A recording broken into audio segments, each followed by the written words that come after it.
Hey, real quick, y'all. I want to have a discussion, a talk, maybe, or just a rant about loyalty versus dependence. And it's one of those gray areas because they say from a distance you can't really tell the difference. It may look the same, someone always going back to a source or to an individual or to an organization. Um, for whatever they may want, need, desire, something like that. And but when you look closely and you examine them carefully, there's a huge difference between the two. When it comes to loyalty, those that's based on someone desiring to come back to you, somebody desiring to work. And I'm primarily talking in the business sense, as opposed to dependence is when it's like they have to because they can't operate without you. They've created some type of codependency or something like that. And I think about the old saying, the adage, "You give a man a fish, he'll eat for a day." That's dependence right there. Because that means he'll have to come back to you tomorrow in order to be able to eat. The story doesn't end there. That desire, that need for fish makes him dependent. And there are organizations out there who live that way. But then you look at the other part and say, but if you teach that man how to fish, he'll eat for a lifetime. But that story doesn't stop there either. That man, as he goes to fish, he'll have a desire to expand his fishing. He'll have a desire to do more. And when he has that desire, he's going to go to the person, the place, the organization that taught him how to fish, that gave him that skill, that invested in him. He's going to want to return that investment. So when he wants to go buy a boat, or when he wants to, expand his fisher staff and he wants to know how to put that together, he won't go to a stranger. He'll go to someone he's loyal to, who's been loyal to them. You see, because that dependence, it relies on a neediness, a insecurity, a fear, even where people are dependent upon you. But the problem with that is, in many cases, as the person who is dependent, as they grow, as they move forward, as they get more of a desire to do more, they look back at the person who only gave them fish consistently, and they'll begin to resent them. They won't go back. They were like, it felt like they kept them under their thumb all of that time, as opposed to when they look back at the person who gave them, who taught them the skill of of fishing, that they're grateful. They were like, yeah, that person invested, not just created, an entitlement within me.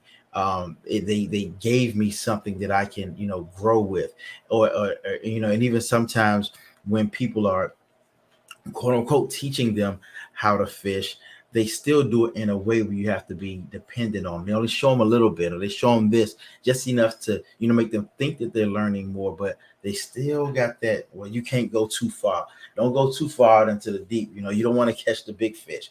Just stick here with these guppies, but they're still going to eat for a day.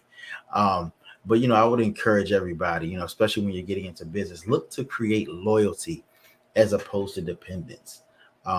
People they'll be happy for you. They'll be the ones who defend you in the marketplace. They'll be the ones who, recommend their friends, their family, their loved ones to you. They become your street team. They will wear your buttons. They will throw on your logo. They will share your stuff, like, subscribe, all of that, no matter what. Create that loyalty, that loyal base.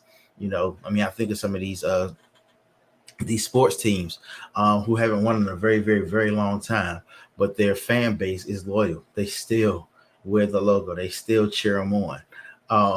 Be like that. They defend them. I've never seen anybody defend more than a loyal sports fan. I'm not going to get to calling out teams and all that type of stuff. Y'all can talk about that in the comments.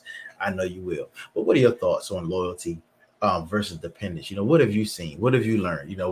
How do you operate your business? Do you look for, loyal customers? Are you creating dependent customers who feel like they have to come to you, that they're entitled to what you're giving them? I've worked with both type of companies. I've seen it happen in organizations, across the globe. Just a real quick story.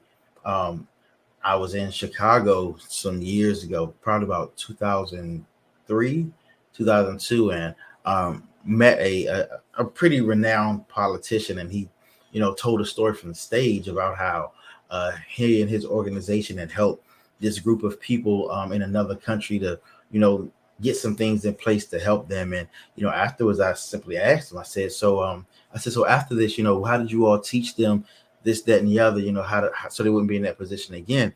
And his response was, well, we didn't do that. They just know that at any time they can call us. And that's a position that, nobody should have to be in, where, the only way for you to be able to be rescued, the only way for you to be able to have what you want, what you need, is through someone else. That's not what we want. That's not how people should live. So I encourage all of us, whether you be a customer, whether you be a business owner, entrepreneur, client, whatever, look for those areas where there has been dependence as opposed to loyalty, and make some adjustments. If you've made your customer base dependent upon you as opposed to loyal to you, see what you can do to it to better that relationship. If you are a client or customer and you seem like you've become dependent on someone as opposed to loyal to them, then make some adjustments there. Demand more. Unless you just want to be dependent. That's, everybody has that choice. I'm a person who likes free will. So, but just know that with that dependence comes the possibility that what you're dependent on runs out, and if you don't know how to fish, then what you gonna do?